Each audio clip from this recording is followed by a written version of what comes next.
오직 성령이 너희에게 임하시면 너희가 권능을 받고 예루살렘과 온 유대와 사마리아와 땅끝까지 이르러 내 증인이 되리라 하시니라. 이 말씀을 마치시고 그들이 보는데 올려져 가시니 구름이 그를 가리어 보이지 않게 하더라. 올라가실 때에 제자들이 자세히 하늘을 쳐다보고 있는데 흰옷 입은 두 사람이 그들 곁에 서서 이르되 갈릴리 사람들아 어찌하여 서서 하늘을 쳐다보느냐? 너희 가운데서 하늘로 올려지신 이 예수는 하늘로 가심을 본 그대로 오시리라 하였느니라. 아멘. 학창시절에 체육 시간이 되면 제일 먼저 하는 것이 있었습니다. 바로 준비 운동이었죠. 준비 운동을 할 때는 이제 스트레칭 같은 것들을 주로 하게 되고요. 제가 제일 좋아하는 운동 중에 하나는 이제 두 사람이 짝을 짓고 등을 대고 이렇게 쫙쫙 펴주는 거 있잖아요.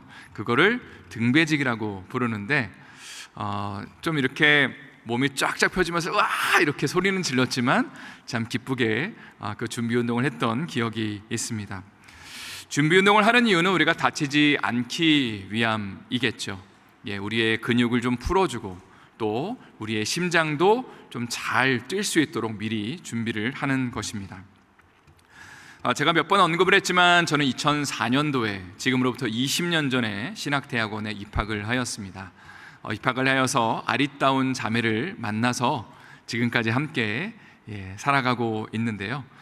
어쨌거나 제가 당시에 장애인들을 섬기는 사역을 감당을 하였습니다. 그리고 특별히 성인 정신지체 장애인들과 또 청각 장애인들을 섬겼는데 이제 청각 장애인들을 전도하기 위한 목적으로 저희가 좀 몸으로 하는 거를 좀 하면 좋겠다. 그래서 이제 축구를 저희가 하기 시작을 했습니다. 저희가 기획을 하고 처음 축구를 했던 때가 당시에 이제 3월 첫째 주였습니다. 그날 아침에 제가 이제 결혼한 상태였고요. 한 3달 정도 지난 상태였는데 아내가 오늘 본인의 친구가 결혼식이 있다고 저보고 같이 가자고 하더라고요. 그래서 제가 안 된다고, 나는 오늘 축구해야 된다고. 그래서 이제 아내가 좀 그럼 조심히 하고 오라고 이야기를 하고 헤어졌는데, 그날 제가 운동을 하기 전에 준비 운동을 했을까요? 안 했을까요? 아마 안 했던 것 같습니다. 그리고 이미 말씀드린 것처럼 3월 첫째 주였기 때문에 좀 날씨가 쌀쌀한 상황이었습니다. 정말 열심히 했던 것 같아요. 저는 이제 전도사였고 다른 분들은 다 이제 평신도들이었기 때문에 축구를 잘 못하지만 그래도 열심으로라도 하는 모습을 보여준다라는 생각으로 열심히 하다가 다리의 균형을 좀 잃으면서 다리가 꺾인 상태에서 발을 짚게 됐는데, 거기서 이제 뚝 소리가 나면서 뭔가 이거는 끊어졌거나 부러졌다라는 느낌이 제가 몸으로 느꼈습니다. 그리고 엄청나게 아팠고요. 결과적으로 십자인대가 끊어져서 군대를 가지 못하게 되었습니다. 성도 여러분, 운동을 잘하기 위해서는 준비 운동이라는 것을 잘 할 필요가 있습니다. 영적으로도 우리가 하나님 앞에 잘 사용되려면 준비 운동을 잘 해야 되는 줄을 믿습니다.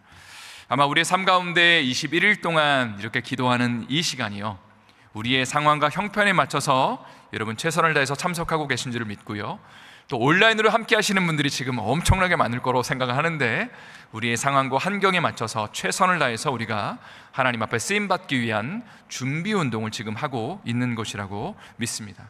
저 옆에 있는 분들에게 한번 인사를 했으면 좋겠는데 이렇게 인사하겠습니다. 영적인 준비 운동을 잘 합시다. 한번 인사하겠습니다. 영적인 준비 운동을 잘 합시다. 할렐루야. 오늘 말씀의 제목은 오순절을 준비하라입니다. 참고로 말씀을 드리면 예수님께서 십자가에 못 박히셨을 때가 절기상으로 말한다면 6월절이었습니다. 그리고 50일이 지난 다음에 어떤 절기가 있냐면 무슨 절기가 있을까요? 5자로 시작하는 오순절이라는 절기가 있습니다. 한번 생각을 해보시면 예수님이 6월절 어린 양으로 죽으시고 부활하신 다음에 그때가 6월절이었고요, 부활하셔서 40일을 제자들과 함께 보내셨습니다. 많이 나타나셨고 자신을 증거하셨습니다. 하나님의 나라의 일을 말씀하시고 난 다음에 승천하셨습니다. 그리고 나서 오순절까지 며칠이 남을까요? 대략 10일 정도가 남게 됩니다. 우리가 잘 알고 있는 것처럼 이 오순절에 바로 성령이 강림하시고 제자들이 성령의 충만함을 받고 난 다음에 그리스도의 증인의 삶을 살게 되는데, 중요한 것은 이 대략 10일의 기간 동안에 제자들이 어떤 것을 준비했을까? 그것이 바로 오늘 우리가 주로 다룰 내용입니다. 그래서 오늘 말씀의 제목이 오순절을 준비하라 이고요, 우리의 삶 가운데도 분명히 하나님의 놀라운 권능과 은혜를 부으실 것을 믿음으로 고백하며 이 자리에 우리가 모였는데, 그렇다면 우리가 무엇을 준비해야 될까? 성령님이 우리의 삶 가운데 임하시는 그 순간까지 우리가 어떤 것들을 준비해야 될까가 바로 오늘 여러분과 함께 제가 나눌 내용입니다. 사실 우리가 무엇인가를 철저히 준비하기 위해서는 그 목적과 또 동기가, 이유가 분명해야 된다고 생각을 합니다.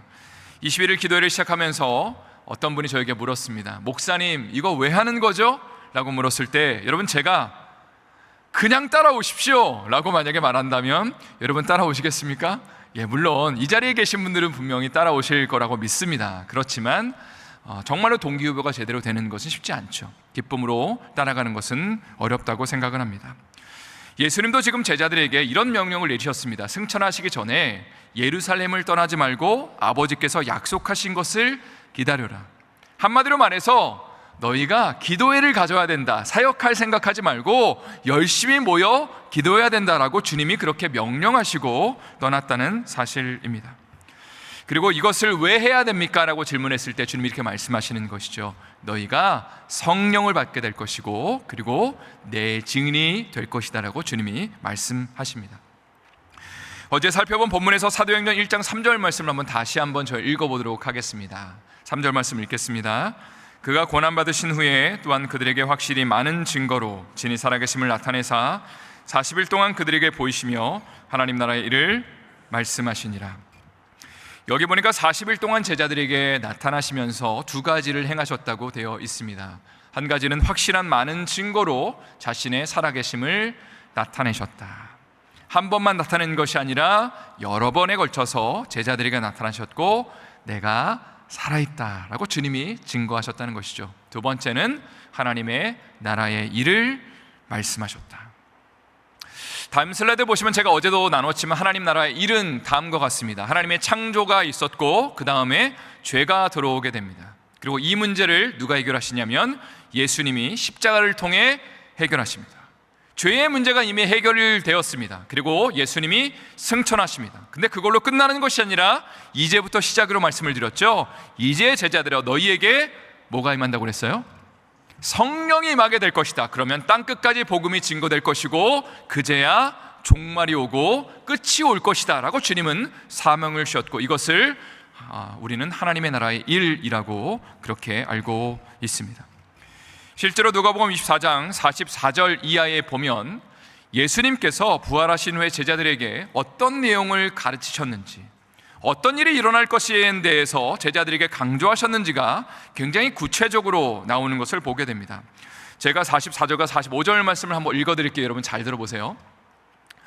또 이르시되 내가 너희와 함께 있을 때에 너희에게 말한 바 곧 모세의 율법과 선지자의 글과 시편의 날을 가리켜 기록된 모든 것이 이루어져야 하리라 한 말이 이것이라 하시고 이에 그들의 마음을 열어 성경을 깨닫게 하시고. 지금 예수님은 구약 성경을 펼치시면서 지금까지 무슨 일이 있었는지와 앞으로 어떤 일이 일어날지에 대해서 지금 하나님의 말씀을 근거로 말씀하고 계십니다. 그리고 나서 46절과 47절 말씀은 다 같이 한번 읽어보겠습니다. 시작.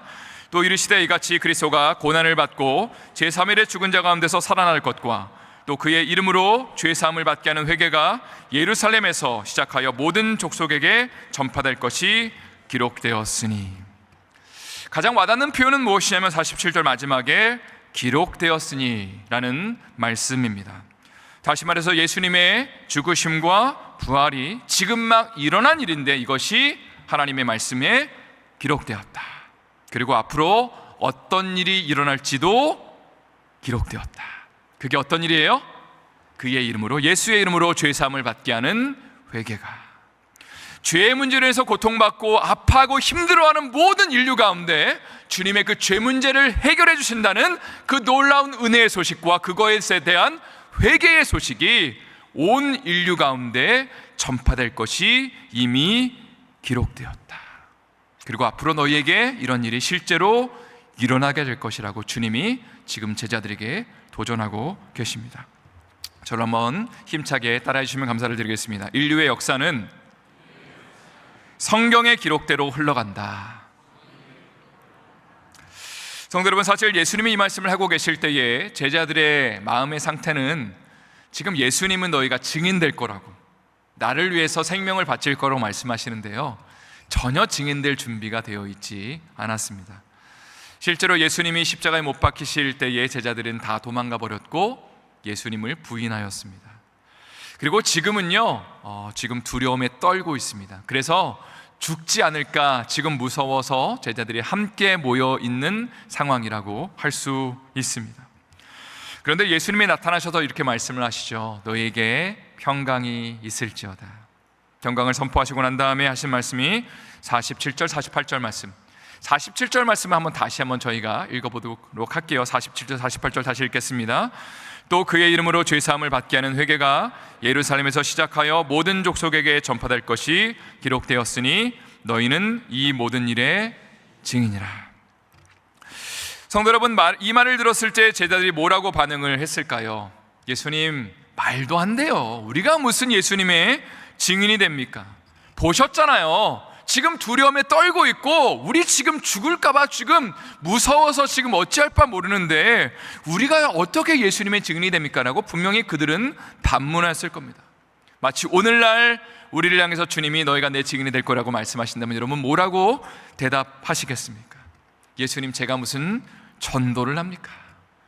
제가 이렇게 연약하고 아픈데, 참 부족한데, 죄도 많이 짓는데 사람들에게 말도 함부로 하고, 하나님, 나는 오늘도 나의 문제 때문에 씨름하면서 고민하면서 하루 종일 씨름했는데 내가 무슨 제자가 됩니까? 라고 우리는 분명히 말하게 되더라는 것입니다.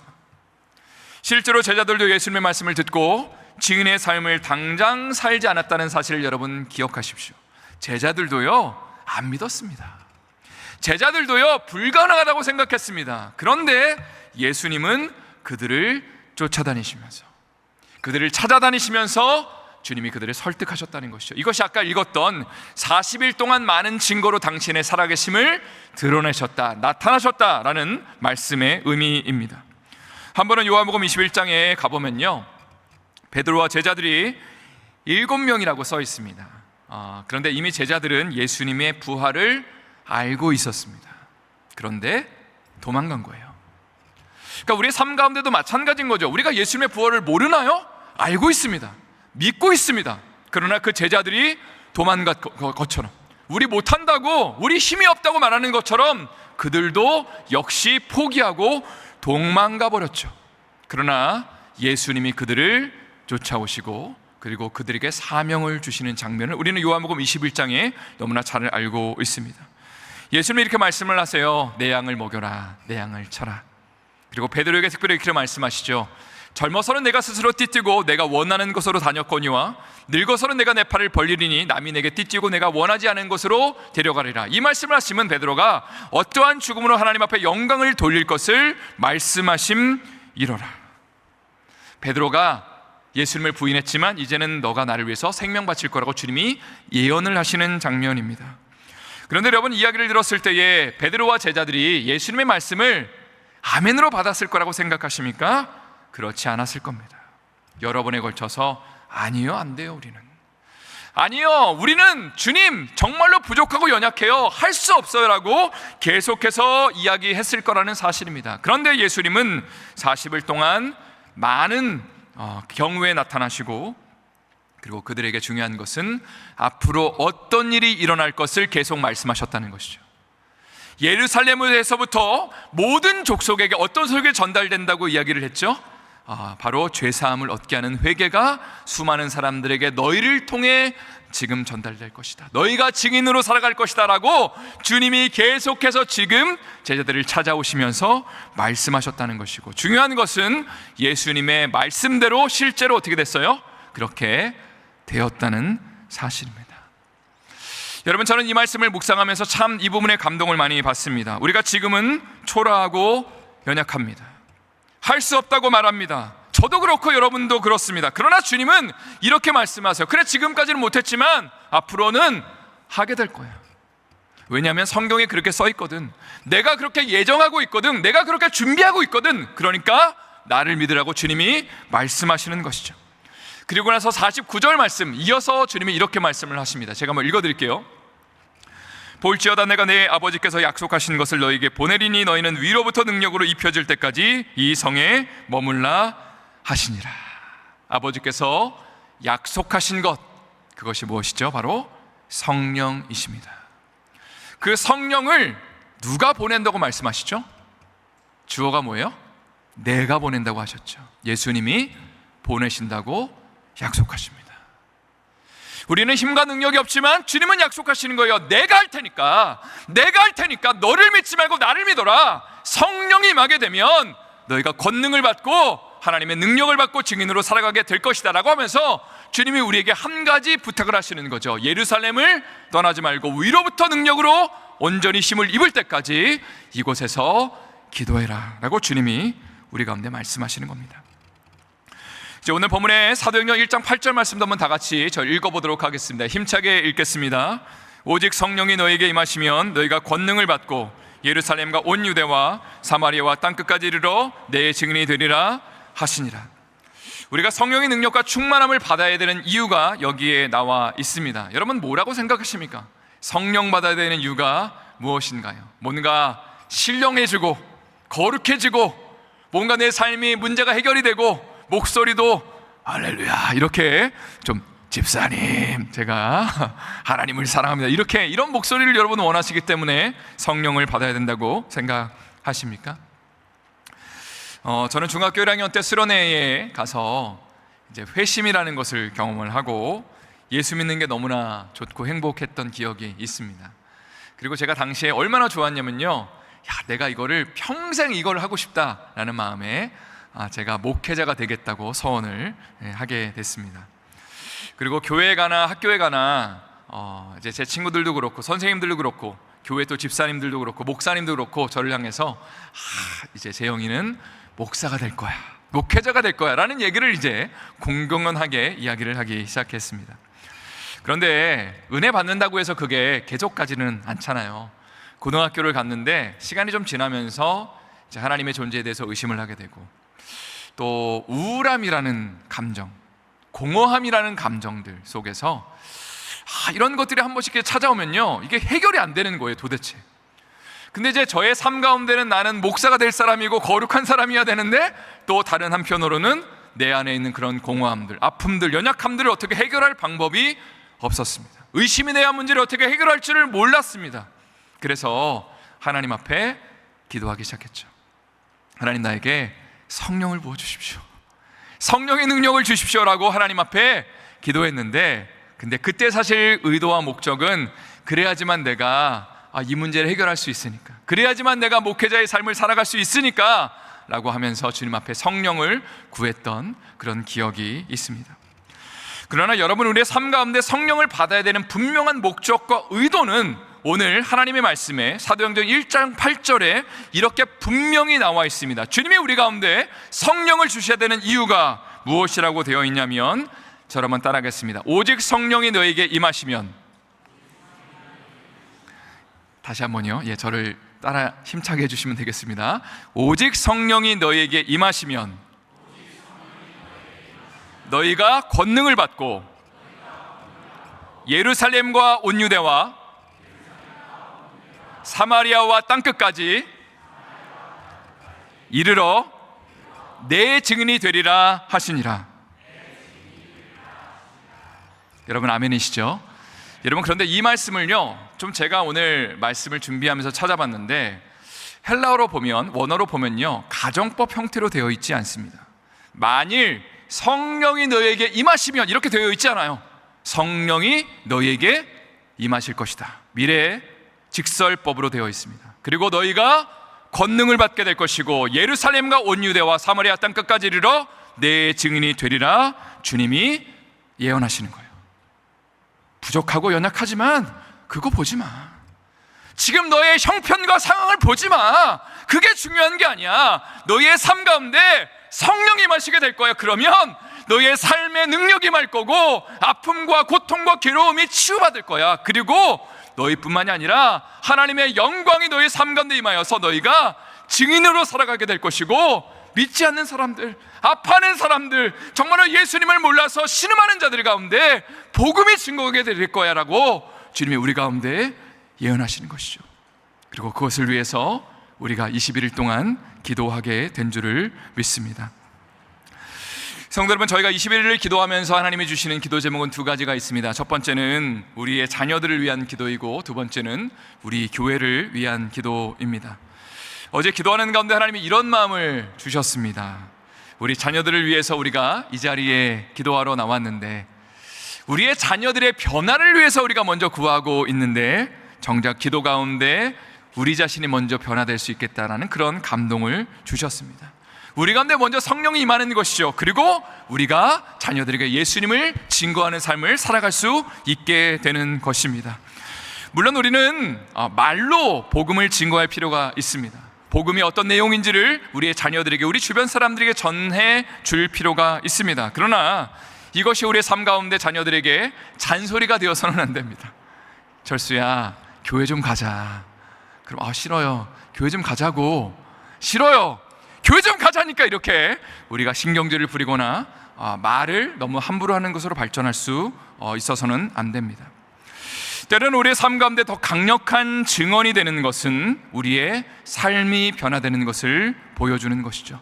참고 인내하고 신경질 내지 않는 것, 때로는 무릎 꿇고 눈물로 기도하는 모습을 보여주는 것, 우리의 사랑하는 자녀가 너무나 아파하고 힘들어하고 때로는 예수님을 모르고 있는데 그 자녀들을 향해서 우리가 눈물로 기도하면서 내가 너를 정말로 사랑한다, 안아주고 격려하고 축복하고, 그리고 그들을 위해서 간절히 간구하는 그 모습들을 보면서 우리의 자녀들 가운데 감동이 임하는 거죠. 아니, 엄마 왜 그래? 아빠 왜 그래? 라고 분명히 말을 하게 될 것이고, 그때 때가 되면 예수님 때문에 그래, 너도 예수님 믿었으면 좋겠어 라고 우리가 말을 한마디 할 때에 그것이 자녀들의 마음을 변화시킬 수 있게 되는 줄을 믿습니다. 우리 호 목사님께서 자주 말씀하시는 개념 중에 하나가 Here and Now 선교사라는 개념입니다. 이것은 우리가 선교를 생각할 때에 우리의 재정과 시간을 따로 떼어서 어딘가로 가야지 우리가 선교를 할 수 있다고 생각하는데 그것이 잘못됐고, 우리가 있는 바로 이곳이, 지금이 선교지라는 그런 이야기입니다. 가령 오늘 우리가 일을 하면서 사람들을 만날 때에 내가 오늘 선교지에서 내가 사역을 한다라고 생각한다면 사람들을 어떻게 대하게 될까요? 아마 좀 짜증나게 하고 나를 열받게 하는 사람들이 있다 하더라도 그들을 향해서 신경질 부리거나 화를 내지 않고, 그래, 내가 선교지 왔는데 저들을 좀 품어줘야지, 사랑해줘야지 라고 하면서 그들에게 축복의 말을 뱉고, 그리고 주님의 마음을 전하게 될 것입니다. 그리고 우리가 만나는 사람들을 향해서 우리는 기도하게 되겠죠. 하나님, 내가 오늘 만나는 사람들을 축복해 주세요. 오늘 나와 함께하는 사람들을 주님이 축복해 주세요. 나의 자녀들을 축복해 주세요. 나의 배우자를 축복해 주세요 라고 우리가 간절히 기도하게 될 것입니다. 저를 한번 마지막으로 한번 따라하도록 하겠습니다. 나는 Here and Now 선교사입니다. 다시 한번요. 나는 Here and Now 선교사입니다. 주님의 마음과 심정을 가지고 우리가 있는 삶의 현장에서 예수님의 증인의 삶을 살아갈 줄을 예수님의 이름으로 축원드립니다. 마지막으로 오늘 본문의 10절과 11절 말씀을 읽고 말씀을 마치도록 하겠습니다. 다 같이 한번 읽겠습니다. 올라가실 때에 제자들이 자세히 하늘을 쳐다보고 있는데 흰옷 입은 두 사람이 그들 곁에 서서 이르되, 갈릴리 사람들아, 어찌하여 서서 하늘을 쳐다보느냐? 너희 가운데에서 하늘로 올려지신 이 예수는 하늘로 가심을 본 그대로 오시리라 하였느니라. 이 본문은 예수님의 승천을 기록하고 있습니다. 그런데 와닿는 표현이 하나 있죠. 이게 뭐냐면, 갈릴리 사람들아, 어찌하여 서서 하늘을 쳐다보느냐. 여러분, 우리의 삶 가운데 예수님의 부활과 승천은 너무나 중요합니다. 그것을 쳐다보고 기념하고 간직하는 것은 너무나 중요하죠. 그러나 천사들은 우리에게 이렇게 외치고 있는 것이죠. 어찌하여 가만히 보고만 있느냐.